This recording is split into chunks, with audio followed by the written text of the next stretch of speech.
السلام علیکم ورحمۃ اللہ وبرکاتہ۔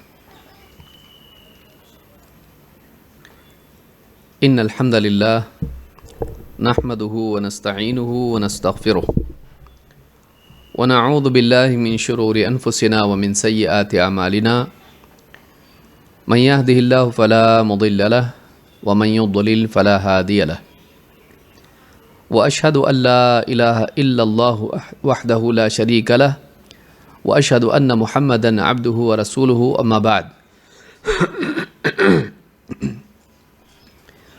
فإن خير الحديث كتاب الله وخير الهدي هدي محمد صلى الله عليه وعلى آله وسلم وشر الأمور محدثاتها وكل محدثة بدعة وكل بدعة ضلالة وكل ضلالة في النار۔ قال الله تبارك وتعالى وعاشروهن بالمعروف۔ قابل احترام ماں اور بہنوں، اسلام کی تعلیمات میں عدل و انصاف ہے۔ اسلام کی تعلیمات میں ظلم سے نجات ہے۔ اسلام کی تعلیمات میں ایک دوسرے کے ساتھ احسان کا سلوک ہے۔ اسلام سے باہر باتیں ہیں لیکن واقعی حقوق کی رعایت نہیں، اور اسی طرح سے عملی سطح پر سماج میں ان ساری باتوں کی تطبیق نہیں۔ بولنے کے لیے اگر کسی کے ہاتھ میں مائک دے دیا جائے، انسانیت کی، برابری کی، احسان کی، سلوک کی، محبت کی باتیں سبھی کرتے ہیں۔ ٹیلی ویژن پر، میڈیا میں، سوشل میڈیا پر آدمی بڑی بڑی باتیں کرتا ہے، لیکن واقعی زندگی میں دیکھا جائے تو وہ چیزیں نہیں ہوتی ہیں۔ چاہے وہ کوئی منتری ہو، منسٹر ہو، سماج سدھارک ہو، الا ماشاء اللہ کچھ لوگ ہوں، بس تھوڑے بہت لوگ ہوتے ہیں جو واقعی اس کا اہتمام کرتے ہیں، ورنہ باتیں ہوتی ہیں۔ خصوصاً جب حکومتی سطح پر، قانونی سطح پر لوگوں کو ان کے حقوق دلانا ہو تو معاملہ بالکل ختم ہو جاتا ہے۔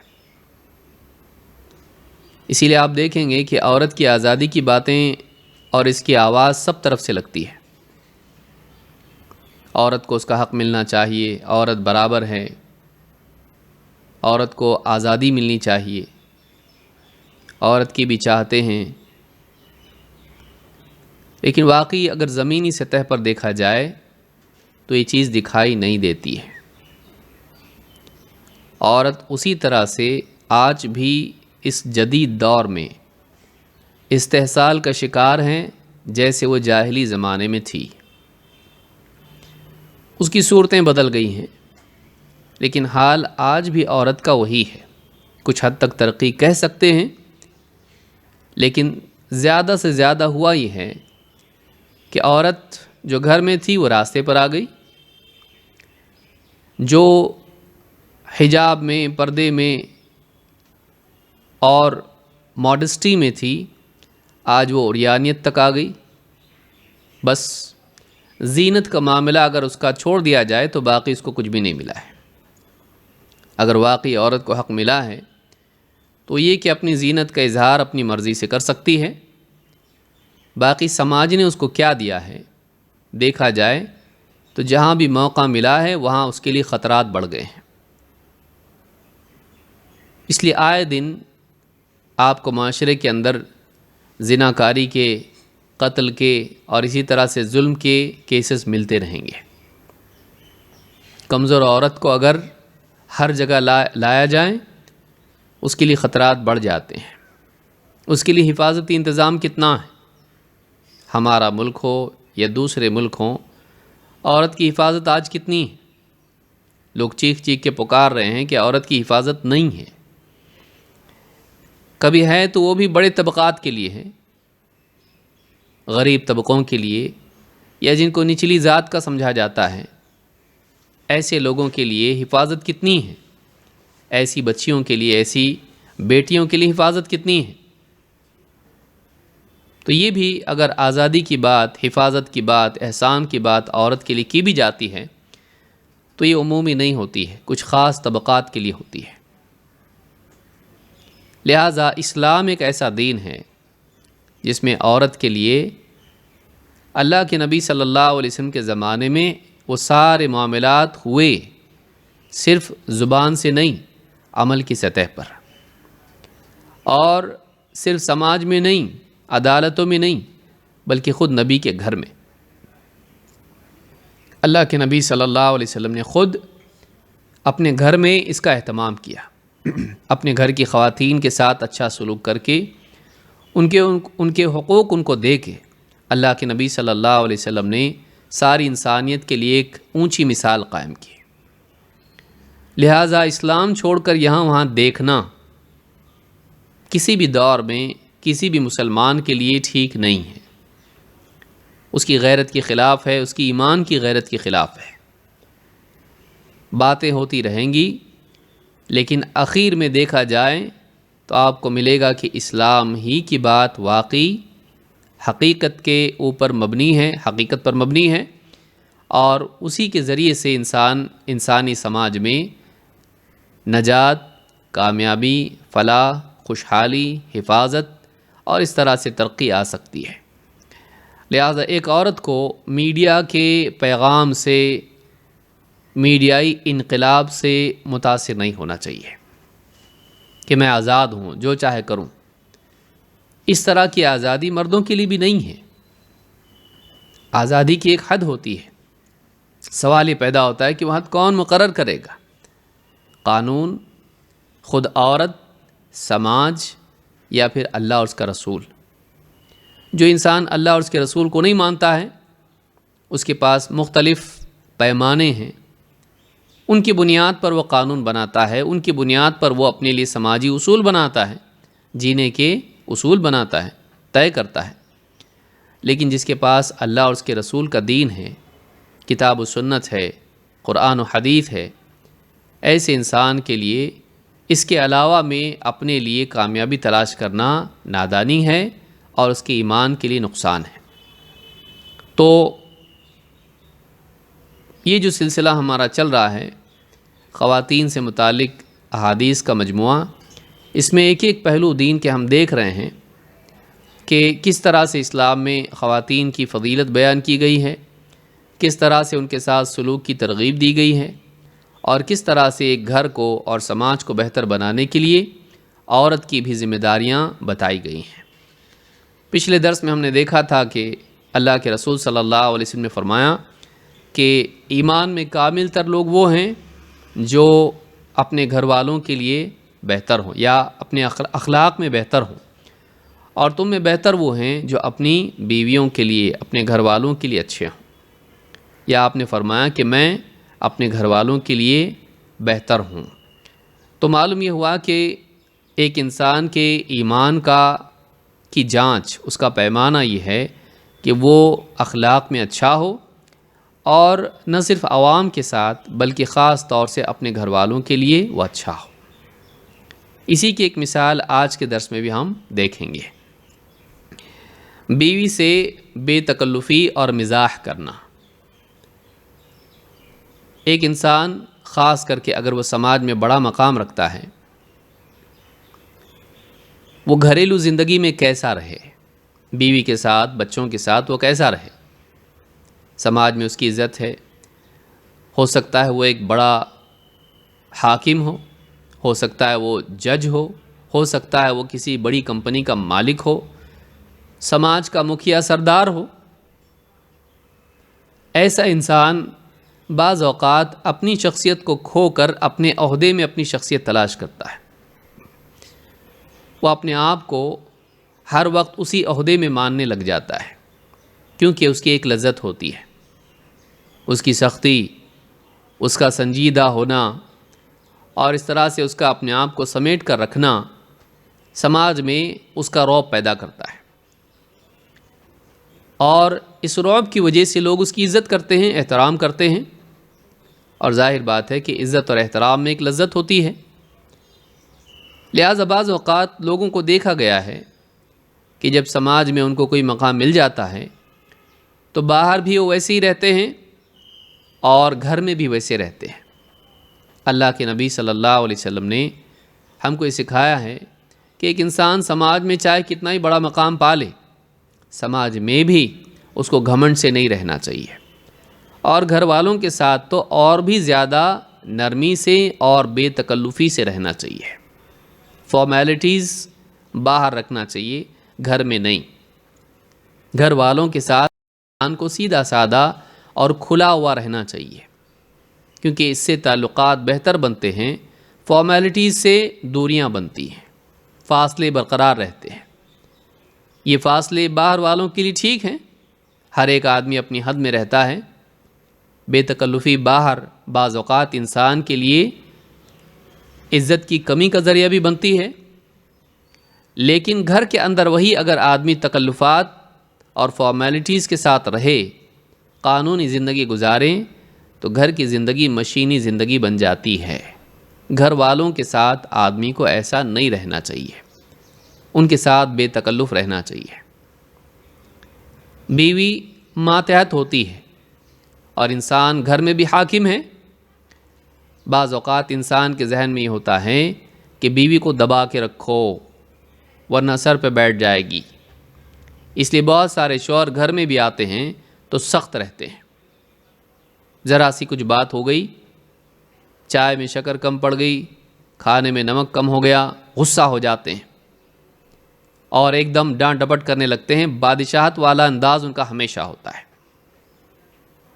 غصہ آنا ایک واجبی چیز ہے، لیکن ہر وقت انسان کا منہ پھلائے رہنا اور گھر والوں کے اوپر حاکم بن کر رہنا، یہ گھر میں آپسی تعلقات کو خراب کرتا ہے۔ محبت کی بجائے نفرت اور کدورت دلوں میں پیدا ہو جاتی ہے۔ ایک مسلمان کو، ایک آدمی کو چاہیے کہ وہ اپنے گھر والوں کے ساتھ بے تکلف رہے، اس لیے کہ خوشحال زندگی یہ بہت بڑی نعمت ہے۔ اللہ کے نبی صلی اللہ علیہ وسلم کی زندگی اس بارے میں ہمارے لیے اسوہ اور نمونہ ہے۔ اللہ کے رسول صلی اللہ علیہ وسلم سماج میں ایک اونچا مقام، بلکہ سب سے اونچا مقام رکھتے تھے۔ آپ کی بات قانون کا درجہ رکھتی تھی، نہ صرف اس زمانے کے لوگوں کے لیے بلکہ قیامت تک کے لوگوں کے لیے۔ آپ کا کسی بات کو بول دینا صحابہ کے لیے کافی تھا کہ اس پر عمل کریں، چاہے انہیں اپنی جان دینا پڑے۔ آپ کے اشارے پر صحابہ عمل کرتے تھے، آپ کا احترام کرتے تھے، آپ کے تعلق سے کوئی بے عزتی کی بات برداشت نہیں کرتے تھے۔ اتنا اونچا مقام آپ کا تھا، لیکن اس کے باوجود آپ اپنے گھر والوں کو ڈر میں نہیں رکھتے تھے، بلکہ آپ صلی اللہ علیہ وسلم اپنے گھر والوں کے ساتھ شفقت اور نرمی اور محبت کا سلوک کرتے تھے۔ اس کی مثال حضرت عائشہ رضی اللہ تعالیٰ عنہ کی حدیث سے ملتی ہے۔ فرماتی ہیں خرجت مع النبی صلی اللہ علیہ وسلم فی بعض اسفارہ، یہ ہمارے اس باب کی 19ویں حدیث ہے۔ بیوی سے مزاح کرنا، بیوی سے خوش مزاجی سے پیش آنا۔ کہتے ہیں کہ خرجت مع النبی صلی اللہ علیہ وسلم فی بعض اسفارہ، میں اللہ کے رسول صلی اللہ علیہ وسلم کے ساتھ کسی سفر میں نکلی، وَأَنَا جَارِيَةٌ، میں ایک کم سن لڑکی تھی، لم احمل اللحم ولم ابدن، موٹی اور بھاری نہیں ہوئی تھی، دبلی پتلی تھی۔ فقال للناس تقدموا فتقدموا، آپ نے فرمایا لوگوں سے جو ساتھ میں سفر میں آپ کے تھے، آپ نے کہا تقدموا، آگے بڑھو، فتقدموا تو آگے بڑھ گئے، یعنی کہیں پڑاؤ ڈالا تو آپ نے وہاں سے صحابہ کو نکلتے ہوئے کہا تم لوگ آگے چلو، ہم لوگ پیچھے آ رہے ہیں، آپ اور حضرت عائشہ رضی اللہ تعالیٰ عنہ۔ تو سارے صحابہ جو لشکر میں تھے، سفر میں تھے، قافلے میں تھے، وہ آگے نکل گئے۔ اب دونوں ہی رہ گئے، اللہ کے نبی صلی اللہ علیہ وسلم اور آپ کی زوج محترمہ حضرت عائشہ۔ ثم قال لی، پھر آپ نے مجھ سے کہا تعالی حتی اسابقک، آپ نے فرمایا چلو، حضرت عائشہ سے کہا چلو ہم دونوں دوڑ لگاتے ہیں، ہم دونوں دوڑ لگاتے ہیں. فسبقتہ فرماتی ہیں کہ میں نے آپ سے دوڑ لگائی.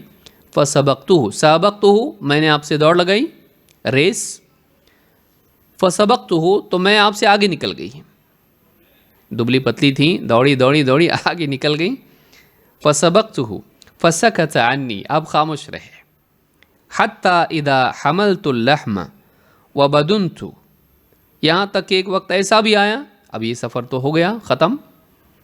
ایک زمانے کے بعد میں موٹی اور بھاری ہو گئی.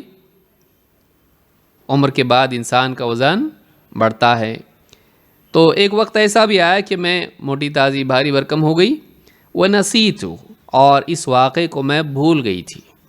خرجت معه فی بعض اسفارہ کسی سفر میں پھر سے آپ کے ساتھ نکلی. فقال للناس تقدموا آپ نے لوگوں سے کہا چلو تم لوگ آگے چلو. فتقدموا وہ آگے نکل گئے. ثم قال تعالی حتی اسابقک آپ نے کہا چلو عائشہ چلو پھر سے ہم دوڑ لگاتے ہیں. فسابقتہ تو میں نے آپ کے ساتھ دوڑ لگائی. فسبقنی تو اللہ کے نبی صلی اللہ علیہ وسلم اس سے آگے نکل گئے. فجعل یضحک اور آپ ہنسنے لگے. یعنی موٹی تازی تھیں, بھاگنے گئی تو نہیں آگے جا پائیں, اور آپ صلی اللہ علیہ وسلم ان سے آگے نکل گئے. وہ پیچھے ہی رہ گئیں, دم ہو گئی ہوں گی, ایک دم پیچھے رہ گئی, اور آپ آگے نکل گئے. فجعل یضحک آپ ہنسنے لگے دیکھ کے حضرت عائشہ کو. اور یقول ہذہ بتلک آپ نے کہا دیکھو یہ جو میں جیتا نا اب یہ اس کے برابر ہو گیا, یہ اس کے بدلے ہے. وہ ہوا تم جیتی, آپ کی بار میں جیتا, اب دونوں برابر ہو گئے. اس حدیث کو امام ابو داؤد اور احمد نے روایت کیا ہے, اور الفاظ مسند احمد کے ہیں. اور الصحیحہ میں شیخ الالبانی نے حدیث نمبر 131 پر کہا کہ حدیث صحیح ہے. اس حدیث سے کئی باتیں معلوم ہوتی ہیں. اولاً تو یہ کہ اللہ کے نبی صلی اللہ علیہ وسلم اپنی بیویوں کو بھی اپنے ساتھ سفر میں لے جایا کرتے تھے تاکہ آپ کے ساتھ وہ رہیں اور دین کی باتیں سفر کے دوران بھی سیکھیں, اور شوہر کے ساتھ رہنے کی ان کو خوشی بھی نصیب ہو, اور اسی طرح سے وہ آپ کی خدمت بھی کر سکیں, اجر و ثواب کی مستحق بنیں, اور زندگی کے تجربات بھی ان کو ملیں آپ کے ساتھ رہ کر. تو کیونکہ اس زمانے کا سفر ایک دن کا تو نہیں ہوتا تھا, کئی دنوں کے سفر ہوتے تھے, بعض اوقات مہینے بھر کا سفر ہوتا تھا. تو آپ اپنے ساتھ اپنی بیوی کو لے جاتے تھے. اور اس سے بھی معلوم ہوتا ہے کہ آپ اپنی بیوی کے ساتھ کتنے بے تکلف رہتے تھے. آپ نے صحابہ سے کہا کہ تم آگے نکل جاؤ, اور کھلا میدان ہے, بالکل ریگستان ہے, اور آپ دوڑ رہے ہیں اپنی بیوی کے ساتھ میں. آپ سوچئے اللہ کا نبی ہے, اتنی عظیم الشان شخصیت ہے کہ آپ کی زبان قانون کی حیثیت رکھتی ہے. لوگ آپ سے رعب کھاتے ہیں, ڈرتے ہیں, عزت احترام کرتے ہیں. اور آپ سوچ سکتے ہیں کہ یہ ہجرت کے بعد کا معاملہ ہے. یعنی آپ صلی اللہ علیہ وسلم کو نبوت ملی 40 سال کی عمر میں, پھر 13 سال آپ مکہ میں رہے, تو مکہ ہی میں آپ کی عمر 53 سال کی ہو چکی ہے. اس کے بعد مدینے کے معاملات ہیں, پھر مدینہ میں کئی سال گزرنے کے بعد دوسرا سفر اور اس میں دوڑ رہے ہیں. تو آپ سوچئے کہ کتنی سال, کم سے کم 53 سے اوپر تو ہے ہی ہے, اور معلوم نہیں کتنے سال. تو اتنے سال ہونے کے بعد بھی, اتنی عمر ہونے کے بعد بھی آپ صلی اللہ علیہ وسلم اپنی بیوی کے ساتھ بے تکلفی سے رہتے تھے, بزرگی کے ساتھ. ایک دم ایسے بنکے کی بات کم کریں گے ایک دم, اور منانا پڑے گا, اور ہر چیز میں سمجھنے کی کوشش کرو, ایک جملہ بول دیں گے بس غور کرتے رہو دن بھر کیا بولے. اس طرح سے آپ کا معاملہ نہیں تھا, بلکہ آپ بے تکلف تھے, بلکہ آپ دوڑ لگاتے تھے اپنی بیوی کے ساتھ. نہ صرف زبانی اعتبار سے آپ بیوی سے مذاق اور اس طرح کی باتیں کرتے تھے, مزاح کی, بلکہ آپ نے دوڑ لگائی اپنی بیوی کے ساتھ. تو اس سے معلوم ہوتا ہے کہ اللہ کے رسول صلی اللہ علیہ وسلم اپنی بیویوں کے ساتھ, اپنے گھر والوں کے ساتھ کتنی خوش مزاجی کے ساتھ اور بے تکلفی کے ساتھ سلوک کرتے تھے, گزارتے تھے زندگی. اور آپ کا رہن سہن کتنا سیدھا سادہ تھا. خواہ مخواہ کا بیوی پر دباؤ بنا کے رکھنا, یہ سامنے تو ہو سکتا ہے, پیچھے نہیں ہوتا. بیوی کے دل میں اگر احترام ہو تو سامنے ہو یا پیچھے ہو ادب کرے گی, اور ادب کے ساتھ ساتھ محبت بھی ہونی چاہیے۔ بعض اوقات انسان سختی کرتا ہے گھر کے اندر اور گھر والے اس سے ڈرتے ہیں، اس لیے اس کا احترام کرتے ہیں، لیکن اس کے آنے کو پسند نہیں کرتے ہیں، جانے کو پسند کرتے ہیں۔ تو ایسا آدمی کامیاب نہیں ہے۔ گھر والے اس کے آنے کو پسند کریں اور جانے پر دکھی ہوں، محرومی کا احساس ہو، یہ واقعی انسان ہے، یہ قیمتی آدمی ہے۔ اس حدیث میں ایک سبق سیکھنے کا یہ بھی ہے کہ آپ نے اپنے عمل سے حضرت عائشہ کو بتایا کہ انسان کو کبھی اپنی کامیابی پر گھمنڈ نہیں کرنا چاہیے اور ناکامی پر نا امید نہیں ہونا چاہیے۔ ہو سکتا ہے زندگی میں شروع میں وہ ناکام ہو، لیکن پھر کبھی موقع آ سکتا ہے کہ وہ کامیاب ہو جائے۔ اسی طرح سے ایک انسان شروع میں کامیاب ہو جاتا ہے، لیکن اس وقت اگر وہ اپنی بات پر ناز کرے، بعد میں زندگی میں حالات ایسے بھی آتے ہیں کہ پھر وہ پیچھے رہ جاتا ہے۔ لہٰذا کسی انسان کو نہ اپنی کامیابی پر گھمنڈ کرنا چاہیے، نہ اپنی ناکامی پر مایوس ہونا چاہیے۔ اس سے آپ نے کبھی حضرت عائشہ کو ڈانٹا نہیں کہ میں نبی ہوں اور تم بیوی ہو، میں شوہر ہوں، تم میرے سے آگے کیسی چلی گئی؟ بعض اوقات ایسا بیوی کا ایجوکیشن زیادہ ہے، شوہر کا ایجوکیشن ڈگری اس کی کم ہے، وہ ہمیشہ ایک قسم کے انفیریورٹی کمپلیکس میں مبتلا رہتا ہے، اپنے آپ کو احساس کمتری میں وہ مبتلا رہتا ہے، اور اس احساس کمتری کو چھپانے کے لیے بار بار بیوی کا انسلٹ کر کے اس کو چھوٹا ثابت کرنے کی کوشش کرتا ہے۔ یہ چیز اچھی نہیں ہے۔ اللہ کے نبی صلی اللہ علیہ وسلم نے حضرت عائشہ سے خوش مزاجی ہی کا سلوک کیا۔ آپ سے پہلے بیوی نکل گئی آگے دوڑ کے تو آپ صلی اللہ علیہ وسلم نے برا نہیں مانا، بدسلوکی نہیں کی، آپ کی محبت، آپ کا تعلق بیوی سے باقی رہا۔ تو یہ چیز بتاتی ہے کہ اگر کسی چیز میں بیوی اس سے آگے ہو، بعض اوقات تو انسان اتنا جیلس ہوتا ہے کہ بیوی کی ہینڈ رائٹنگ اچھی ہو تو وہ بھی برداشت نہیں کرتا ہے، اتنا زیادہ آدمی اس کے اندر یہ چیز ہوتی ہے۔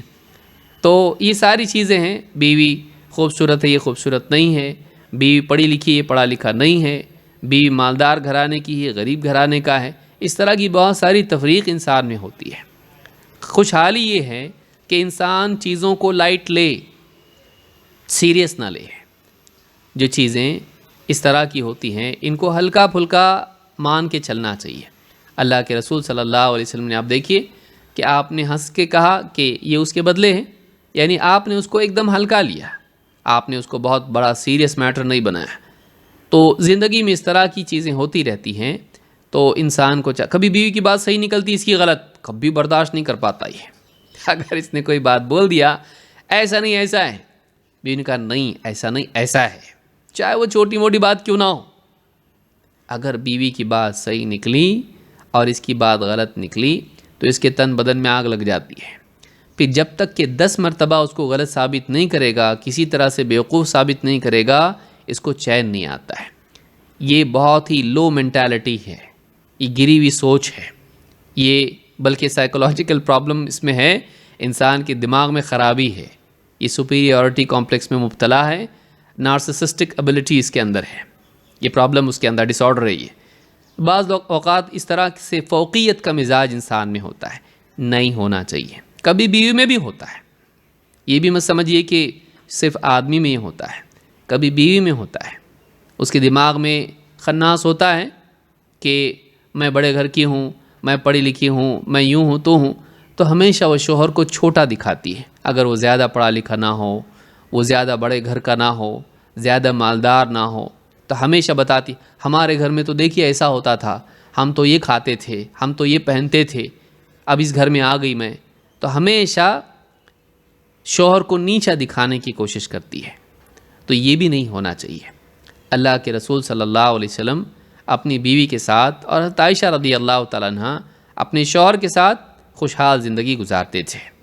ایک دوسرے کے ساتھ بے تکلفی کے ساتھ رہنا اور اونچ نیچ زندگی میں ہوتا رہتا ہے، کبھی اس کو فوقیت ملتی ہے، کبھی اس کو، کبھی یہ آگے نکلتا ہے، کبھی وہ آگے۔ اب دونوں اگر مان لیجئے کورس میں انرول کیے، اب بیوی زیادہ مارکس لے لی، شوہر کم مارکس لے لیا، بیچارہ کام دھندے میں تھا اور بیوی کو زیادہ مل گئے، اب دیکھ رہا اس کے مارکس ایسے کیسے کاپی تو نہیں کی، یا پھر بتا رہا ہے ہاں ہم تو دن بھر کام کرتے رہتے ہیں، تم لوگ فالتو بیٹھی رہتی ہو گھر میں۔ اس کی کامیابی کو چھوٹا بنائیں، بعض اوقات انسان خود آگے نہیں بڑھ پاتا ہے تو دوسروں کو پیچھے گھسیٹ کر ان کو چھوٹا بنانے کی کوشش کرتا ہے. یہ ذہنی بیماری ہے. دوسرے کے غم میں شریک ہونا آسان ہے، اس کی خوشی میں شریک ہونا مشکل. اس کو یاد رکھیے، انسان کے لیے دوسرے کی پیٹھ تھپ تھپانا، چلو کوئی بات نہیں، اس مرتبہ فیل ہو گئے، آئندہ کامیاب ہو جائیں گے، بہت ایزی ہے، بہت ایزی. بلکہ اس میں ایک قسم کا اندر سے انجوائمنٹ بھی ہوتا ہے فیلئر کا دوسرے کے. لیکن دوسرے کی کامیابی میں اس کی خوشی پر خود بھی خوش ہونا یہ بہت مشکل ہے، کیونکہ اس میں اپنی محرومی کا احساس ہوتا ہے. لہٰذا اور اس کی فوقیت کا، اس کے آگے جانے کا، اس کو ملنے کا، مجھ کو نہیں ملنے کا احساس ہوتا ہے. تو دوسرے کی خوشی میں خوش ہونا یہ بہت بڑی چیز ہے. انسان یعنی خاندانی زندگی میں، اپنے گھر میں، بیوی بچوں کے ساتھ میں، خود بھی بیوی شوہر کے ساتھ میں ایک دوسرے کی کامیابی پر خوش ہوں اور خوشحال رہیں. ایک دوسرے کے ساتھ خوشحال رہیں، چاہے انہیں ملے نہ ملے، دوسرے کو ملا اس پر خوش ہونا. تو یہ چیز ہونا چاہیے زندگی میں.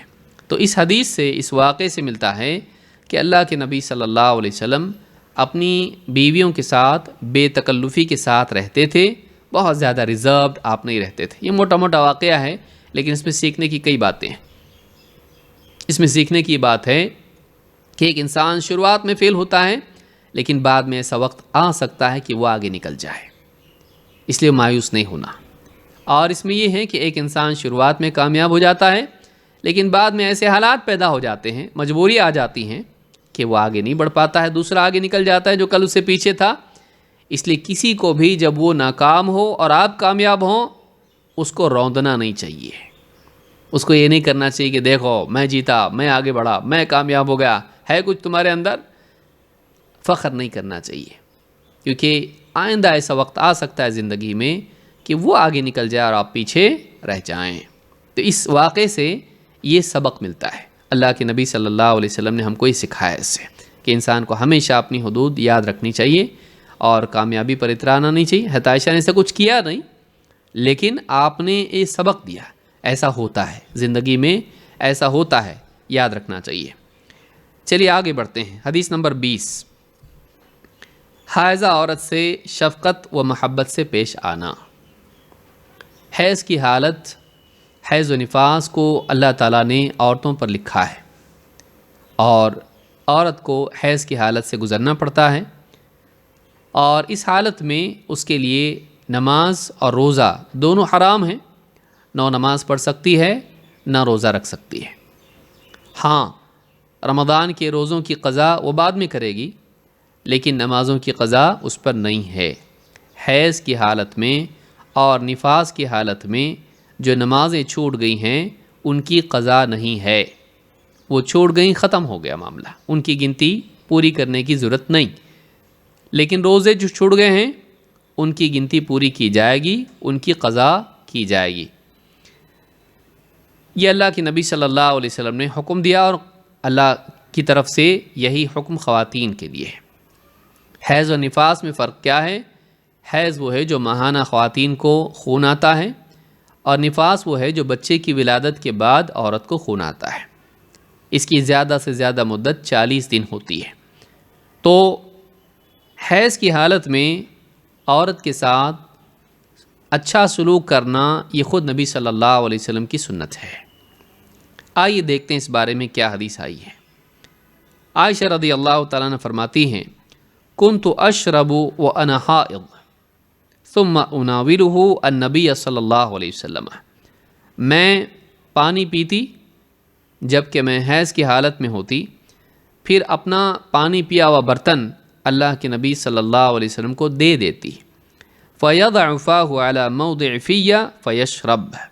تو آپ فَيَضَعُ فَاهُ، آپ اپنا منہ، اپنے ہونٹ وہیں رکھتے جہاں سے میں نے پیا تھا.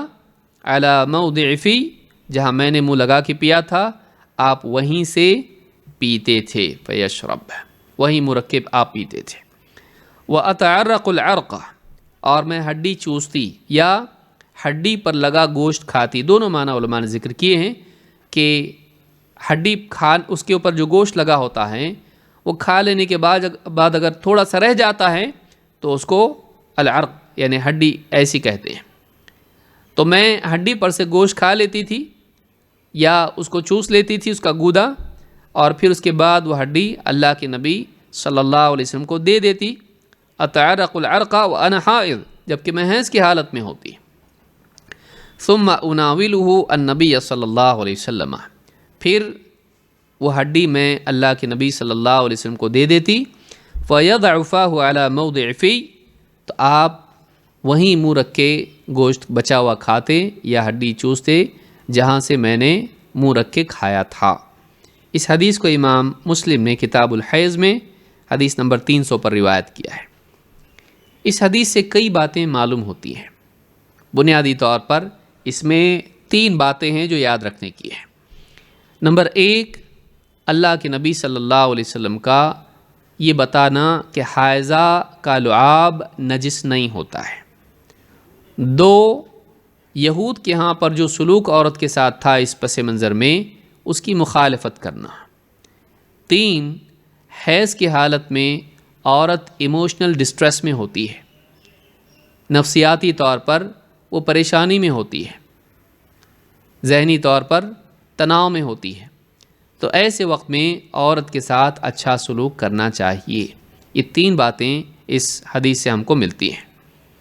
شیخ محمد ابن علی ابن آدم ابن موسیٰ الایتھیوبی کہتے ہیں، جن کا حال ہی میں انتقال ہوا، اور یہ مسجد نبوی میں مدرس تھے اور کئی کتابوں کے مصنف بھی ہیں، صحیح مسلم کی خاص طور سے ان کی شرح ہے. کہتے ہیں کہ والمعنی انہ صلی اللہ علیہ وسلم یضع فمہ علی الموضع الذی وضعت فیہ. کہتے ہیں معنی یہ ہے کہ اللہ کے نبی صلی اللہ علیہ وسلم اپنا کھاتے وقت میں یا پیتے وقت میں وہیں رکھتے تھے جہاں سے حضرت عائشہ نے کھایا پیا ہے. وضعت فیہ فمی اظہارا لمودتہا. کیوں کرتے تھے ایسا؟ اظہارا لمودتہا، اپنی محبت کا اظہار کرتے ہوئے. واستجلابا وامالۃ لقلبہا، اور ان کے دل کو اپنی طرف مائل کرتے ہوئے کہ بیوی دیکھ کر اس کے دل میں بھی محبت پیدا ہوگی کہ مجھ سے کراہت نہیں کرتے ہیں، مجھ سے شوہر کراہت نہیں کرتا ہے. آج دیکھیے بہت سارے لوگ ایک دوسرے کا جھوٹا کھا نہیں پاتے ہیں، لیکن آپ صلی اللہ علیہ وسلم اتنی عظیم الشان شخصیت ہونے کے باوجود اپنی بیوی نے کھایا ہوا اس پر منہ لگا کے کھاتے تھے. تو ایک اپنی محبت کا اظہار کرتے ہوئے کہ میں کتنی محبت کرتا ہوں. دوسرا واستجلابا وامالۃ لقلبہا، امالہ مائل کرنا، ان کے قلب کو اپنی طرف مائل کرتے ہوئے کہ شوہر کی یہ بھی چاہت ہونی چاہیے کہ ایک تو یہ وہ خود محبت کرتا ہے بیوی سے، دوسرے یہ کہ بیوی کے دل میں بھی اس کی محبت بڑھے، اس کو ایسے کام کرنے چاہیے جس سے محبت دونوں کی بڑھے. تو واستجلابا وامالۃ لقلبہا وبیانا للجواز، اور اس میں یہ بھی تھا کہ آپ اس کام کو جائز ہے بتانا چاہتے تھے. حضرت عائشہ کی روایت میں چونکہ خاص طور سے کیا ہے، وَأَنَا حَائِض، میں حیض کی حالت میں ہوتی تھی. ظاہر بات ہے کہ ماضی سے لے کے آج تک حیض کی حالت میں جو عورت ہوتی ہے اسے نجس مانا جاتا ہے.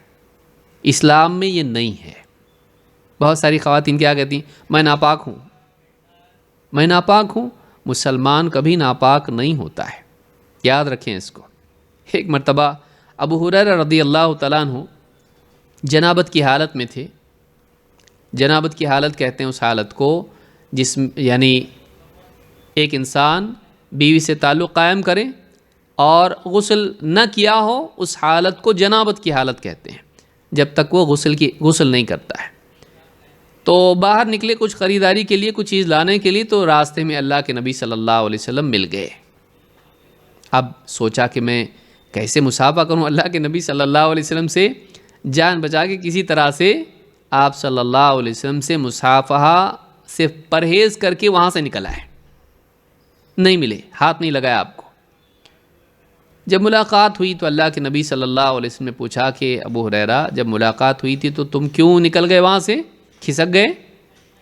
کہا اللہ کے رسول میں جنابت کی حالت میں تھا، نجس تھا. تو آپ نے فرمایا سبحان اللہ ان المؤمن لا ینجس، آپ نے کہا کہ سبحان اللہ، مومن نجس نہیں ہوتا ہے۔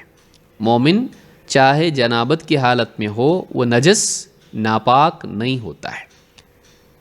لہٰذا اس حدیث سے بات معلوم، اس صحیح میں حدیث موجود ہے، اس حدیث سے بات معلوم ہوتی ہے کہ چاہے مرد ہو یا عورت، چاہے جنابت کی حالت میں ہو، حیض کی حالت میں ہو، نفاس کی حالت میں ہو، نہ مرد ناپاک ہوتا ہے نہ عورت ناپاک۔ مومن زندہ ہو یا مر جائے وہ کبھی ناپاک نہیں ہوتا ہے، مومن ناپاک نہیں ہوتا ہے، وہ پاک ہی رہتا ہے۔ ہاں وہ جنابت کی حالت میں ہوتا ہے، یا عورت ہے حیض کی حالت میں ہوتی، نفاس کی حالت میں ہوتی ہے، وہ ایسی حالت میں ہوتی ہے جس میں وہ نماز نہیں پڑھ سکتی ہے، لیکن وہ ناپاک نہیں ہوتی ہے کہ اس کو چھو نہیں سکتے۔ تو آپ غور کریں، حضرت عائشہ رضی اللہ تعالیٰ عنہ جب پانی پی رہی ہیں، ظاہر بات ہے کہ پانی پینے میں لعاب انسان کا پانی سے چھو جاتا ہے، ہاتھ سے کوئی چھو لے کسی چیز کو تو سوکھا ہے، چلو کچھ بول سکتے ہیں کہ اس میں کوئی چیز منتقل نہیں ہوئی، لیکن جب انسان کچھ پانی پیے یا ہڈی کھائے، اس پر سے گوشت کھائے، منہ لگا کے کھائے، تو ظاہر بات ہے کہ منہ کا لعاب تو لگنا ہی ہے۔ تو اگر حائضہ نجس ہے تو پھر ظاہر بات ہے اگر حائضہ نجس ہوتی تو اللہ کے نبی صلی اللہ علیہ وسلم ان کا جوٹھا پانی یا گوشت نہیں کھاتے، نہیں پیتے۔ تو آپ صلی اللہ علیہ وسلم نے اپنے عمل سے یہ دکھایا حائضہ نجس نہیں ہوتی ہے، حائضہ نجس نہیں ہوتی ہے۔ تو ایک تو محبت کا اظہار ہے، اور دوسرے یہ بتانا ہے مراد مقصود کہ حائضہ نجس نہیں ہوتی ہے۔ ملا علی القاری رحمہ اللہ فرماتے ہیں وَهَذَا يَدُلُّ عَلَى جَوَازِ مُوَاكَلَةِ الْحَائِضِ وَمُجَالَسَتِهَا، اس بات کی دلیل ہے، اس حدیث میں اس بات کی دلیل ہے کہ حائضہ سے اس کا جوٹھا کھا سکتے ہیں اور اس سے اس کے ساتھ اٹھ بیٹھ سکتے ہیں۔ حائضہ سے دور رکھو، قریب بھی نہ آئے، وہ نجس ہے، وہ نہیں، حائضہ سے قربت اختیار کی جا سکتی ہے۔ وَعَلَىٰ أَنَّ أَعْضَاءَهَا مِنَ الْيَدِ وَالْفَمِ وَغَيْرِهِمَا لَيْسَتْ بِنَجِسَةٍ، اور اسی پر سے یہ بھی بات معلوم ہوتی ہے کہ اس کے اعضاء، ہاتھ ہوں یا منہ ہو یا اس کے علاوہ اس کے اعضاء ہیں، لَيْسَتْ بِنَجِسَةٍ، نجس نہیں ہوتے ہیں۔ حائضہ کے ہاتھ نجس نہیں ہوتے ہیں کہ وہ چھولی آٹا نہیں گون سکتی، کھانا نہیں بنا سکتی اور پانی نہیں دے سکتی ہے، نہیں، حائضہ نجس نہیں ہوتی ہے، وہ کھانا بنا سکتی ہے، بلکہ اس کا جوٹھا آدمی کھا لے تب بھی کوئی حرج نہیں، اس کا لعاب اگر لگا ہوا ہو کوئی مسئلہ نہیں ہے۔ تو مرقات میں یہ بات ملا علی القاری نے کہی ہے۔ اسی طرح کہتے ہیں وَهَذَا مِنْ غَایَةِ مُخَالَفَتِهِ لِلْيَهُودِ بُغْضًا وَمِنْ نِهَایَةِ مُوَافَقَتِهِ لَهَا حُبًّا، کہتے ہیں اس میں یہود کی حد درجہ مخالفت ہے، یعنی اللہ کے نبی صلی اللہ علیہ وسلم کی طرف سے اس چیز کا کرنا یہ یہود سے بالکل بغض رکھتے ہوئے ان کی مخالفت کرنا ہے، کہ یہود کی یہاں چیز تھی کہ حائضہ کو چھوا نہیں جاتا ہے، جیسا کہ میں ابھی پڑھوں گا، اور وَمِن نِہَایَةِ مُوَافَقَتِهِ لَهَا حُبًّا، اور آخری حد ہے یہ اللہ کے نبی صلی اللہ علیہ وسلم کا اپنی بیوی سے محبت کے اظہار میں، کہ ایسی حالت میں بیوی ہے اس حالت میں بھی آپ اس کے ساتھ اتنی قربت اور محبت کا سلوک کرتے تھے، جبکہ انسان بیوی سے قریب نہیں جا سکتا ہے۔ عام طور سے کیا ہے، بیوی پاکی کی حالت میں تو محبت کا اظہار ہے، لیکن بیوی حیض کی حالت میں تو اب کیا ہے، اس کے پاس تو جا نہیں سکتا شوہر، تو بس پڑی رہو اپنی دنیا میں، نہیں، بلکہ اس حالت میں بھی بیوی سے محبت کا اظہار ہے، کہ یہ صرف محبت جنسی محبت نہیں ہے بلکہ یہ قلبی محبت ہے۔ یعنی بیوی سے سلوک نبی صلی اللہ علیہ وسلم کا اس حالت میں کرنا بتاتا ہے کہ اللہ کے رسول صلی اللہ علیہ وسلم یہ میسج دے رہے ہیں کہ بس بیوی سے تعلق قائم کرنا، جنسی تعلق قائم کرنا صرف اسی وقت میں محبت کا اظہار ہوگا، نہیں، بیوی سے تعلق صرف یہ نہیں ہے، بلکہ بیوی سے تعلق واقعی قلبی تعلق ہونا چاہیے، کہ اب دونوں ایک دوسرے سے منقطع ہیں لیکن پھر بھی محبت کا اظہار ہو رہا ہے۔ تو یہ اونچی مثال ہے اللہ کے نبی صلی اللہ علیہ وسلم کی طرف سے۔ آئیے دیکھتے ہیں یہود کے ہاں پر کیا تھا، اور آج بھی آپ دیکھیے بائبل میں کیا لکھا ہوا ہے. بائبل میں ایک ان کے یہاں پر بکس ہوتی ہیں. لیویٹیکس اس میں ایک کتاب ہے، جیسے ہمارے یہاں سورے ہوتے ہیں، وہاں پر ان کے یہاں بکس بولتے ہیں اس کو. تو ان میں بھی وہاں 66 یا اس طرح سے الگ الگ بکس ہیں. پروٹسٹنٹس کے الگ ہے اور کیتھلکس کے الگ ہے، اور اس کے علاوہ اور بھی ورشنس ان کے ہیں. تو بہرحال اس میں لیویٹیکس ایک اس میں یعنی بک آف لیویٹیکس بولتے ہیں اس کو، لاوی اس کو اردو میں لوگوں نے لکھا ہے. تو اس میں چیپٹر نمبر 15 اور ورس نمبر 19 سے 30 تک آپ دیکھیے کیا لکھا ہوا ہے. اس میں لکھا ہوا ہے when a woman has her regular flow of blood، جب عورت کو اس کا عام طور سے جو ماہواری اس کو کہتے ہیں، مینسز جس کو کہتے ہیں، حیض اس کو کہتے ہیں، اس کا خون آئے، the impurity of her monthly period will last 7 days، اس کی ماہواری، اس کا حیض 7 دن تک ہوگا. اس کی امپیورٹی 7 دن تک ہوگی، عدم طہارت. and anyone who touches her will be unclean till evening، اور جو بھی ایسی عورت کو چھوتا ہے، چاہے وہ شوہر ہو، بہن ہو، بیٹی ہو، بچے ہوں، جو بھی ہوں، جو بھی اس عورت کو چھوئیں جو حیض کی حالت میں ہے، وہ شام تک ناپاک ہوں گے، انکلین رہیں گے. وہ لوگ جو بھی اس کو چھو لیا وہ انکلین رہے گا. اب اس کے بیک گراؤنڈ میں، اسی کے پس منظر میں آپ نبی صلی اللہ علیہ وسلم کے عمل کو دیکھیے. کیوں آپ ایسا کیے کہ جو بھی اس عورت کو چھوئے گا وہ شام تک ناپاک رہے گا. anything she lies on during her period will be unclean، کسی بھی بچھونے پر، کپڑے پر، بستر پر وہ بیٹھے سوئے، وہ سارا بستر کیا ہوگا؟ انکلین ہوگا، ناپاک ہوگا. and anything she sits on will be unclean، جس پر وہ سوتی ہے، lies on یا sits on، وہ کیا ہوگا؟ انکلین ہوگا، ناپاک ہوگا، نجس ہوگا. whoever touches her bed must wash his clothes and bathe with water and he will be unclean till evening، بلکہ جو آدمی اس کو تو کیا چھوئے گا؟ اس کے بستر کو چھوئے، اس کو بھی اپنے کپڑے دھونے پڑیں گے اور نہانا پڑے گا، اور وہ شام تک کیا ہوگا؟ ناپاک ہوگا. یعنی صرف اس کو چھوا نہیں، جہاں وہ بیٹھی تھی اس کپڑے کو چھو لیا تو بھی وہ ناپاک ہو گیا. whoever touches anything she sits on must wash his clothes and bathe with water and he will be unclean till evening. اس کا بستر تو صحیح، اس کی جس چیز کو اس نے چھوا ہے یا اس پر بیٹھی تھی، اس کو بھی اگر کوئی آدمی چھوتا ہے، اس کو اپنے کپڑے بھی دھونے پڑیں گے اور نہانا بھی پڑے گا، اور شام تک وہ انکلین رہے گا. whether it is the bed or anything she was sitting on, when anyone touches it he will be unclean till evening. بستر ہو یا کوئی کپڑا ہو جس پر وہ بیٹھی، کوئی بھی آدمی اس کو اگر چھوتا ہے تو ایسا آدمی شام تک ناپاک ہوگا.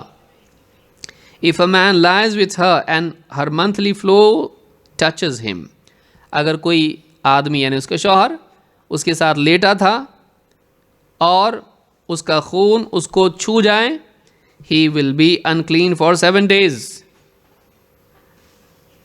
اگر اس کا خون حیض کا اس کے بدن کو لگ جاتا ہے شوہر کو، تو 7 دن تک یہ بھی بیچارہ کیا رہے گا؟ ناپاک رہے گا. any bed he lies on will be unclean، اور وہ بیچارہ بھی کسی بستر پہ اگر لیٹے بیٹھے کپڑے پر، جیسا اس کا معاملہ تھا وہ بھی کیا رہے گا؟ وہ بھی ناپاک ہو جائے گا. آپ غور کریں، اس کے آگے بھی ہیں when a woman has a discharge of blood for many days at a time other than her monthly period، اور یہ پورا آگے اس کے ہے، میں مناسب نہیں سمجھتا اس کو پڑھنا، اتنا کافی سمجھ رہے ہیں آپ. یعنی اگر ایک عورت حیض کی حالت میں ہے، اس کو چھونا شام تک ناپاک، اس میں جو کپڑے کو چھوئی، جس پہ بیٹھی لیٹی، اس کو چھوا، شام تک ناپاک، اور وہ کپڑا بھی ناپاک. اگر اس کے ساتھ لیٹا رہا ایسی حالت میں کہ عورت حیض کی حالت میں ہے اور اس کا خون اس کو لگ جائے 7 دن تک، یہ آدمی بھی اسی کی حالت میں چلا جائے گا. اور یہ بھی کسی چیز کو چھوتا ہے، وہ کپڑا، وہ بستر، وہ چیزیں سب کیا ہوں گی؟ ناپاک. آپ سوچئے یہ آج بھی بائبل میں ہے. لیویٹیکس چیپٹر 15 ورس 19 to 30. تو یہ آپ اگر دیکھیں گے اسلام کی تعلیمات کیسی ہیں. اللہ کے رسول صلی اللہ علیہ وسلم، حضرت عائشہ رضی اللہ تعالیٰ فرماتی ہیں کان النبی صلی اللہ علیہ وسلم یقرأ القرآن ورأسہ فی حجری وانا حائض. اللہ کے رسول صلی اللہ علیہ وسلم قرآن پڑھتے تھے اور آپ کا سر میری گود میں ہوتا تھا اور میں حیض کی حالت میں ہوتی تھی. امام البخاری نے کتاب التوحید حدیث نمبر 7549، امام مسلم نے کتاب الحیض حدیث نمبر 301 پر اس کو روایت کیا ہے کہ حضرت عائشہ حیض کی حالت میں ہے. اب آپ بائبل کا حکم دیکھیے اور آپ نبی صلی اللہ علیہ وسلم کا عمل دیکھیے اور اسلام کی تعلیم دیکھیے. جو لوگ بہت عیسائی حضرات اسلام میں عورت کے بارے میں ایسا ہے ویسا ہے، کیا ہے آپ دیکھیے ان کی کتابوں میں. اگر نکال کے کسی دن بتانا شروع کروں میں، میرے پاس پورا کچا چٹا سا آ رہا ہے اس کا، اگر وہی بتانا شروع کر دیں گے آپ دنگ رہ جائیں گے، سر گھومنے لگے گا کہ کیا ہی ہے. یہ ایک چیز ہے جو میں نے بتائی، اتنی ساری باتیں ہیں. تو اللہ کے نبی صلی اللہ علیہ وسلم کا سلوک دیکھیے کیا ہے. آپ کا عمل تینوں اعتبار سے تھا. ایک، اپنی بیوی سے محبت کا اظہار تاکہ باہمی محبت بڑھے. دو، یہ یہود کی مخالفت پر بھی تھا کہ عورت کو ایک دم ایسا بنا دیا تھا کہ بالکل وہ جس چیز کو چھوئے اس حالت میں انکلین، تو بالکل وہ اچھوت بن کے رہ جاتی تھی. آج دوسرے بہت سارے دین دھرموں میں بھی یہی حال ہے. عورت بالکل کونے میں بیٹھی رہتی ہے حیض کی حالت میں، اور کوئی اس کو چھوتا نہیں اور کوئی چیز کو چھوتی نہیں. اس کے برتن بھی الگ ہوتے ہیں. ہمارے دین میں عورت کو عزت ملی ہے. ہمارے دین میں عورت کو عزت ملی کہ وہ بیچاری اس حالت میں ہوگی، معلوم بھی نہیں پڑے گا کسی کو گھر میں کہ اس کی حالت کیا ہے. ورنہ سارے گھر کو، بڑے سے لے کے بچے، سب کو معلوم ہو جائے گا کہ دیکھو ایسی ہی ہے. پھر دوسرا ہے کہ اس کے پرابلمس یہ کہ گھر کے اندر دوسرا کوئی اگر نہیں ہے، نہ وہ کھانا بنا سکتی ہے، نہ وہ کچھ کر سکتی ہے، نہ کچھ کر سکتی ہے، کرے گا کون؟ اور اس کے لیے ذلت بھی اس کے اندر ہے. اسلام میں یہ بتایا گیا کہ نہیں، اس حالت میں بھی عورت امپیور نہیں ہوتی ہے، ویسی نہیں ہوتی ہے جس کو نجس کہا جائے کہ وہ کسی چیز کو چھو نہیں سکتی. ٹھیک ہے وہ نماز نہیں پڑھ سکتی ہے، لیکن یہ نہیں کہ وہ چھو ہی نہیں سکتی کسی چیز کو، اور چھوئے گی تو ناپاک ہو جائے گا.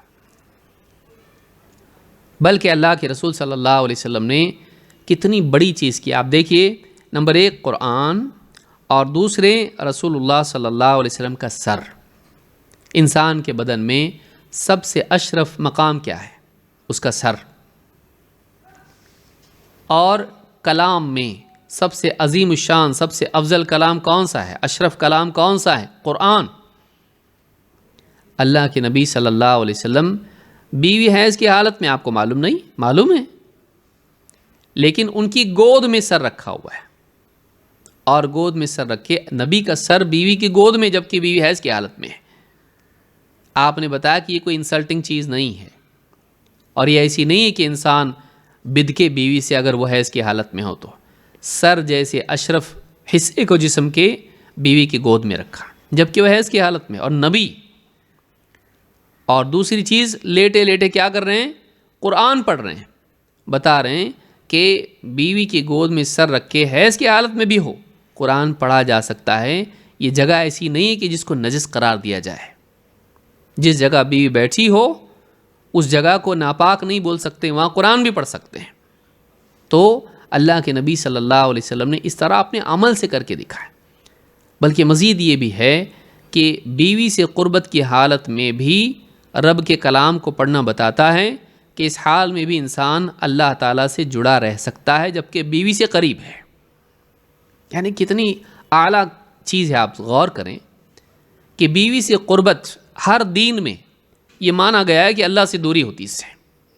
اسی لیے بہت سارے دینوں میں کیا ہوتا ہے، چاہے وہ عیسائی ہوں یا دوسرے بدھ ہوں یا کوئی اور دھرم کے ہوں، آپ اس میں دیکھیں گے کہ جب تک کہ نکاح والی زندگی کو تیاگے نہیں آدمی، تب تک کہ وہ دھارمک اور ریلیجس نہیں بن سکتا ہے.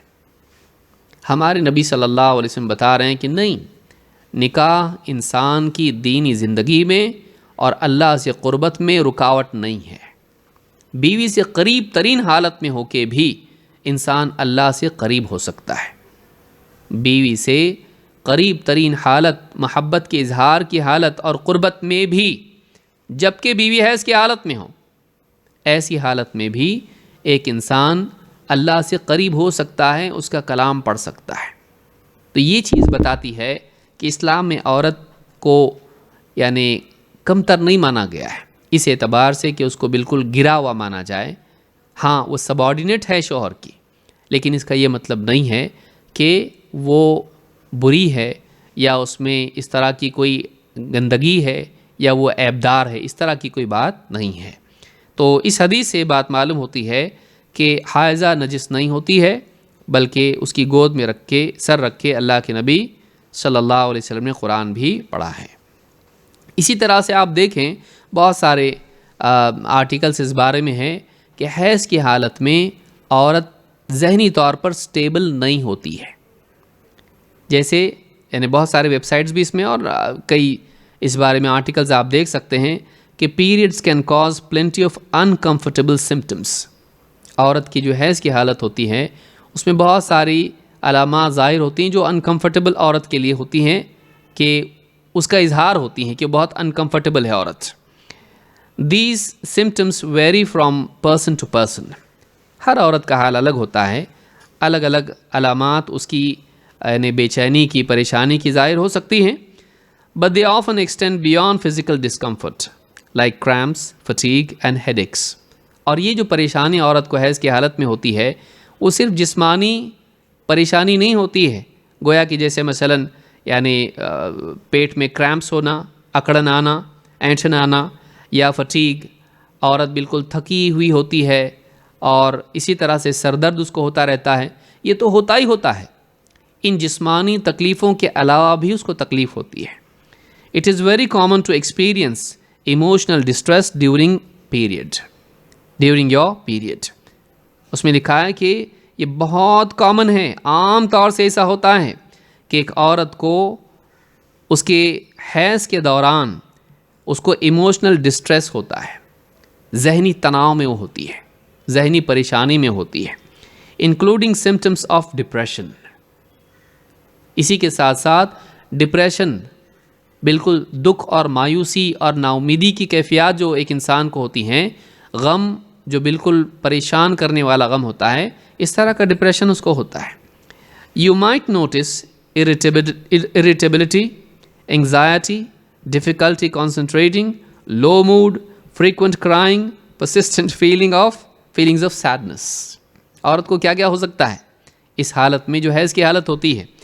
irritability، چڑچڑاپن، anxiety، بے چینی، اور difficulty concentrating، کسی چیز میں دھیان نہیں لگ رہا، اور low mood، بالکل انسان یعنی اداسی اس کو لگ رہی ہو، موڈ ایک دم لو، یا بار بار رونا، بے وجہ روتی بھی عورتیں، بار تکلیف ہوتی اس وجہ سے، اور persistent feelings of sadness، لگاتار دکھ کی کیفیات اس کو ہو سکتی ہے۔ یہ جو حالت ہے حیض کی حالت میں عورت کو ایسا ہوتا ہے۔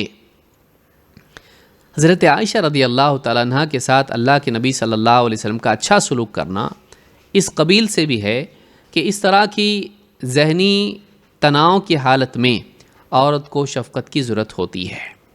اللہ کے نبی صلی اللہ علیہ وسلم اپنی بیوی کے ساتھ محبت اور شفقت کا سلوک کرتے تھے تاکہ اس پریشانی کی حالت میں ان کو آپ دھاڑس بندھائیں، آپ ان کے ساتھ محبت کا سلوک کریں اور ان کو اچھا لگے۔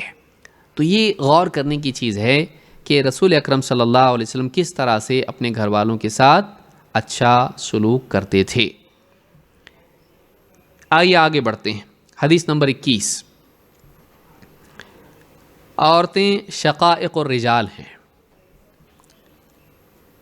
حدیث کیا ہے؟ عن عائشہ رضی اللہ عنہ قالت، عائشہ رضی اللہ تعالیٰ عنہ فرماتی ہیں، سئل رسول اللہ صلی اللہ علیہ وسلم عن الرجل، اللہ کے رسول صلی اللہ علیہ وسلم سے آدمی کے بارے میں پوچھا گیا، یجد البلل ولا یذکر احتلاما، اسے اپنے کپڑوں میں تری محسوس ہو، گیلاپن محسوس ہو، ولا یذکر احتلاما، لیکن اسے احتلام ہونا یاد نہیں، قال یغتسل، آپ نے فرمایا اسے چاہیے کہ وہ غسل کرے۔ اگر آدمی ہے اور نیند سے بیدار ہوا اور اسے منی خارج ہونا دکھائی دیا کپڑوں میں، لیکن یاد نہیں آ رہا ہے کہ احتلام ہوا ہے، تو آپ نے فرمایا یغتسل، اس کو چاہیے کہ غسل کرے۔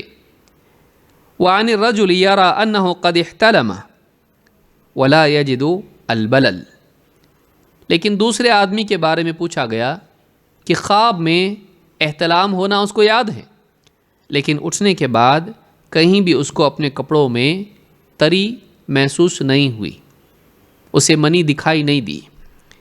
قال لا غسل علیہ، آپ نے فرمایا اس پر کوئی غسل نہیں ہے، اس پر کوئی غسل نہیں ہے۔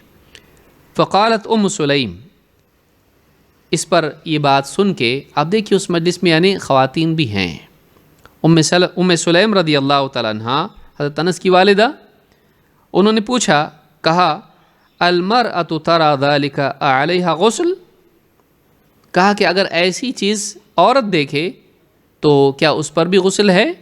یعنی یہی معاملہ جو دونوں حالتیں آپ نے مرد کی بتائیں کہ اگر وہ اپنے کپڑوں میں تری دیکھے، احتلام ہونا اس کا یعنی دیکھے، لیکن اس کو یاد نہیں کچھ نیند سے اٹھنے کے بعد، تو کیا عورت پر بھی غسل ہے؟ یہ تو آپ نے مردوں کے بارے میں بتایا، کیا عورتوں کے لیے بھی ایسا ہی ہے؟ فقال نعم، آپ نے کہا ہاں، انما النساء شقائق الرجال، عورتیں شقائق الرجال ہیں، عورتیں مردوں ہی کا حصہ ہیں۔ تو یہاں پر یعنی آپ نے یہ بتایا کہ عورتیں مردوں کی شقائق ہیں۔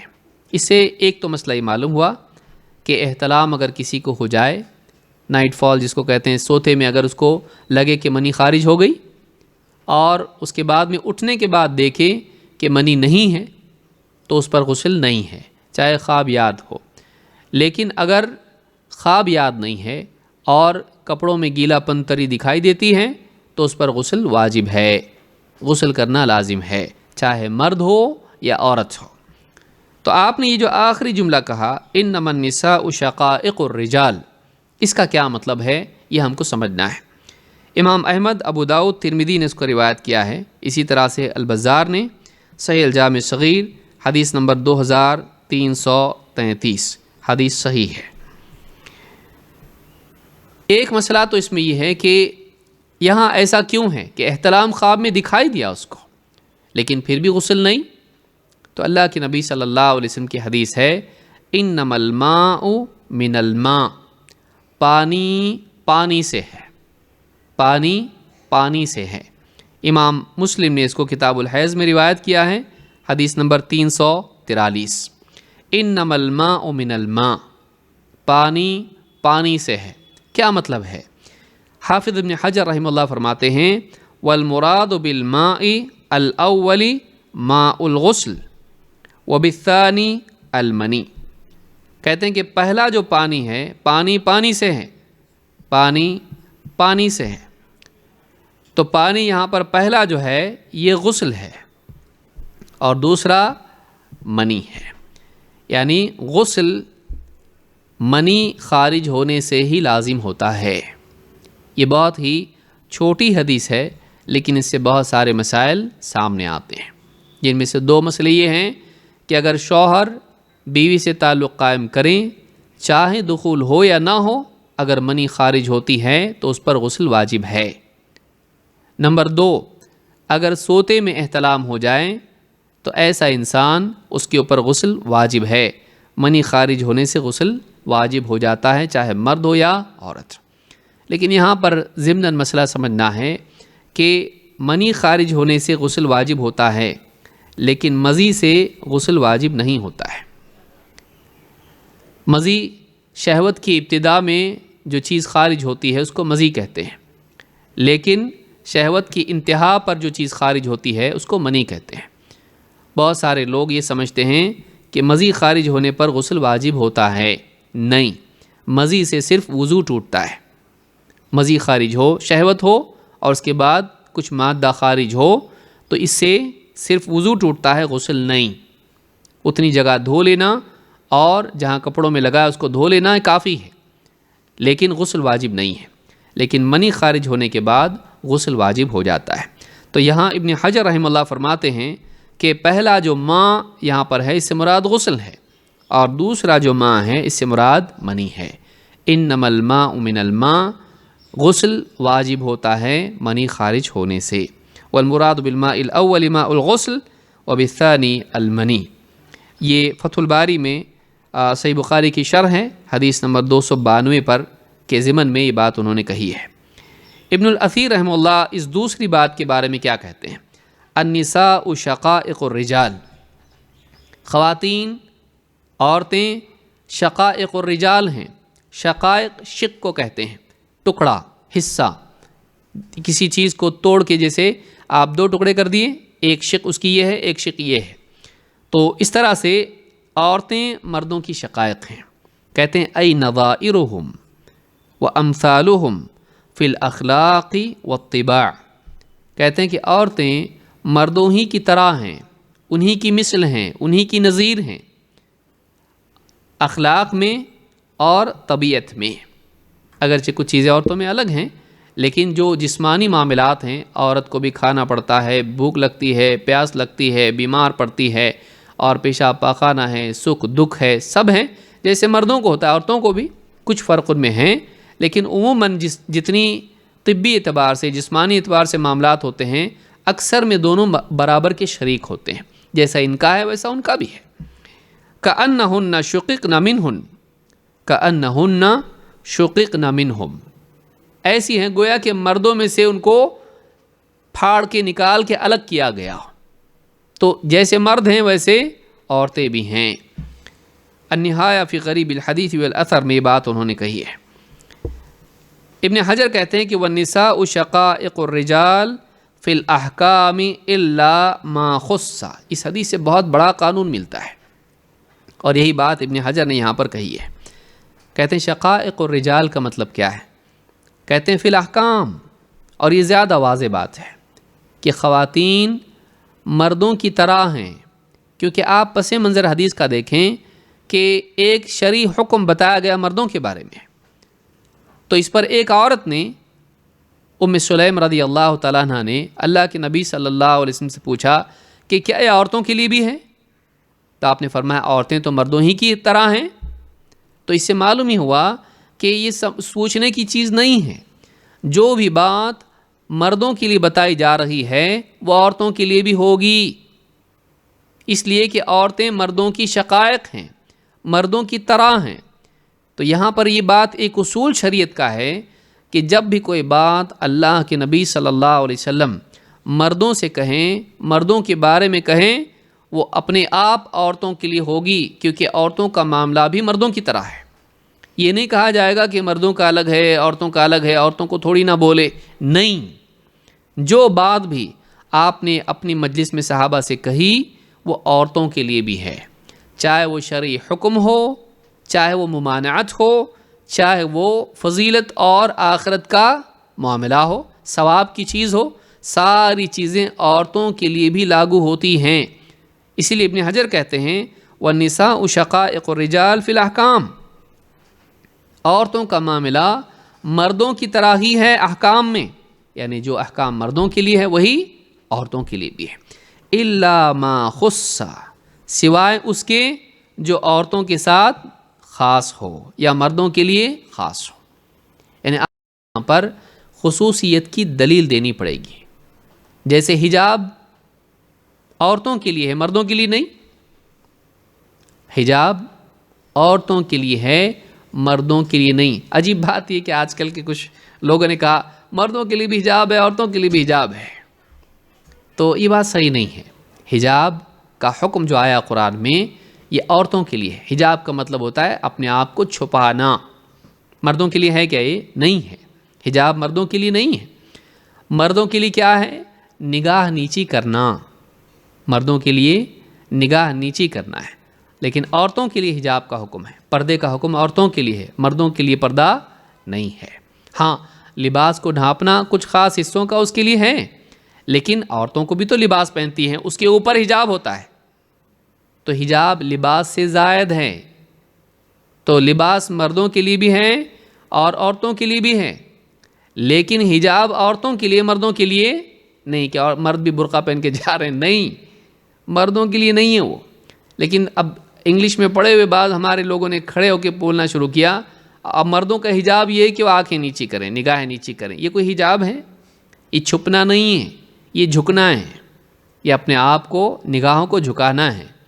وَقُلْ لِلْمُؤْمِنِينَ يَغُضُّونَ، یعنی اللہ نے فرمایا کہ یغضوا من ابصارہم ویحفظوا فروجہم، کہ اے نبی ایمان والوں سے کہیے کہ مردوں سے کہیے کہ اپنی نگاہیں نیچی کریں اور اپنی شرمگاہوں کی حفاظت کریں۔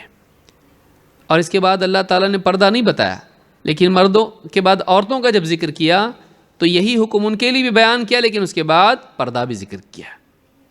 تو پردہ عورتوں کے لیے مردوں کے لیے نہیں ہے۔ اسی طرح سے بہت سارے احکام عورتوں کے لیے الگ ہیں، مردوں کے لیے الگ ہیں۔ مثلا جیسے اللہ کے نبی صلی اللہ علیہ وسلم نے،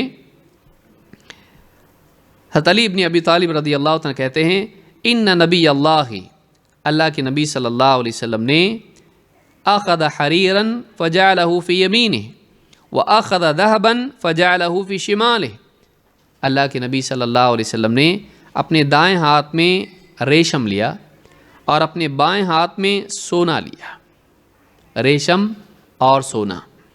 ثم قال، پھر آپ نے فرمایا، ان ہذین حرام علی ذکور امتی، یہ دونوں چیزیں میری امت کے مردوں پر حرام ہیں، یہ دونوں چیزیں میری امت کے مردوں پر حرام ہیں۔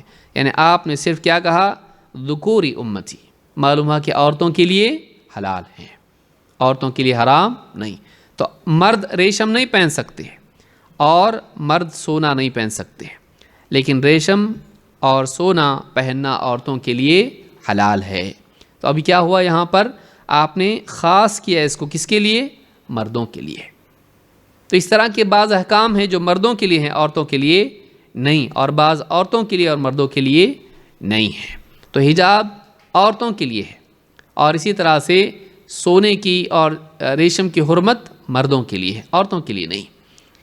ایسے کئی احکام ہیں، انشاءاللہ ہم اس طرح کا کوئی کورس کر سکتے ہیں جس میں عورتوں کے خصوصی احکام ہوں، جس میں مرد اور عورت میں تفریق ہے۔ انشاءاللہ کبھی ایسا کوئی کورس ہم کریں گے جس میں وہ کون سے احکام ہیں شریعت میں کہ مردوں کے لیے یہ حکم ہے، عورتوں کے لیے یہ حکم ہے، دونوں میں تفریق ہے، تاکہ ہم فقہی اعتبار سے کچھ احکام ہم کو معلوم ہو جائیں کہ اسلام میں کیا تفریق ہے دونوں میں۔ اور بہت سارے احکام ہیں، مستقل علماء نے اس پر کتابیں لکھی ہیں۔ شیخ ابن عثیمین رحمہ اللہ فرماتے ہیں، معنی کون النساء شقائق الرجال، معنی کون النساء شقائق الرجال ان المرأة شقیقۃ الرجل بمعنی انہا جزء منہ۔ شیخ ابن عثیمین کہتے ہیں کہ عورتوں کا شقائق الرجال، شقہ کا مطلب ہوتا ہے پھاڑنا، پھاڑ کے الگ کیا گیا، ان کو کاٹ کے الگ کیا گیا ہے۔ کہتے ہیں کہ اس کا مطلب یہ ہے کہ ان المرأة شقیقۃ الرجل، عورت آدمی کا ٹکڑا ہے، بمعنی انہا جزء منہ، اس معنی میں کہ عورت مرد کا جز ہے، اس کا حصہ ہے۔ کیوں؟ لأن المرأة بنت لأبیہا فہی بضعۃ منہ، اس لیے کہ عورت اپنے باپ کی اولاد ہوتی ہے، اس کی بیٹی ہوتی ہے، اور فہی بضعۃ منہ، اور اس اعتبار سے وہ اپنے باپ کا ایک حصہ اور ایک ٹکڑا ہوتی ہے۔ کما قال النبی صلی اللہ علیہ وسلم فی فاطمۃ بنت محمد صلی اللہ علیہ وسلم، جیسا کہ اللہ کے رسول صلی اللہ علیہ وسلم نے فاطمہ بنت محمد صلی اللہ رضی اللہ عنہا کے بارے میں کہا، فاطمۃ بضعۃ منی، فاطمہ میرا ٹکڑا ہے، فاطمہ میرا ٹکڑا ہے۔ اللہ عز وجل علی الرجال والنساء، ان چیزوں میں جو اللہ تعالیٰ نے مردوں اور عورتوں پر فرض کی ہیں، مما لا تختص به المرأة او لا يختص به الرجل، ان چیزوں میں جو عورت کے لیے خاص نہ ہو یا مرد کے لیے خاص نہ ہو۔ کچھ چیزیں ایسی ہیں جو عورت کے لیے خاص ہیں، کچھ چیزیں ایسی ہیں جو مردوں کے لیے خاص ہیں۔ اگر ایسا نہیں ہے تو پھر سارے احکام جب ایک عمومی طور پر بولے جائیں، یہ نہیں پوچھا جائے گا کہ عورتوں کے لیے کچھ اور ہے کیا، نہیں، بلکہ جو حکم مردوں کو آپ نے دیا وہی عورتوں کے لیے بھی ہوگا جب تک کہ خصوصیت کی دلیل نہ ہو۔ یہ حدیث بہت بڑی اصل ہے اس معاملے میں کہ جب بھی کوئی حکم شریعت میں آتا ہے وہ سب کے لیے ہوگا، مردوں کے لیے بھی عورتوں کے لیے بھی، جب تک کہ مردوں یا عورتوں کے لیے کوئی خصوصیت کی دلیل نہ ہو کہ یہ عورتوں کے لیے خاص ہے، یہ مردوں کے لیے خاص ہے، جب تک کہ واضح طور پر ایسا بتایا نہ جائے کوئی بھی بات، چاہے آپ نے عورتوں کے لیے کہی ہو یا مردوں کے لیے کہی ہو، دونوں کے لیے ہوگی۔ کوئی بات نبی صلی اللہ علیہ وسلم نے اگر عورتوں سے کہی تو مردوں کے لیے ہوگی، اور مردوں سے کہی تو عورتوں کے لیے بھی ہوگی، جب تک کہ دونوں کے لیے یہ نہ بتایا جائے کہ یہ مردوں کے لیے خاص ہے یا عورتوں کے لیے خاص ہے۔ تو یہ بات یاد رکھنا چاہیے۔ تو اس حدیث سے بات ہمارے سامنے آتی ہے کہ مرد اور عورتوں کا معاملہ اسلام میں ایک جیسا ہے، بلکہ آخرت کے معاملے میں بھی دونوں کا معاملہ برابر ہے۔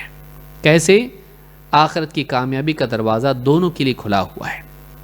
اللہ تعالیٰ فرماتا ہے من عمل صالحا من ذکر او انثی وهو مؤمن، جو کوئی نیک عمل کرے چاہے مرد ہو یا عورت بشرطے کہ وہ ایمان والا ہو، فاولئک يدخلون الجنة یرزقون فیہا بغیر حساب، ایسے لوگ ضرور جنت میں داخل ہوں گے اور انہیں بے حساب رزق دیا جائے گا۔ سورہ غافر آیت نمبر 40۔ سورہ غافر کو سورہ مؤمن بھی کہتے ہیں۔ اسی طرح سے اللہ نے فرمایا من عامل، یہ آخرت کا وعدہ ہے، اسی طرح سے دنیا کا بھی وعدہ عورتوں کے لیے برابر ہے۔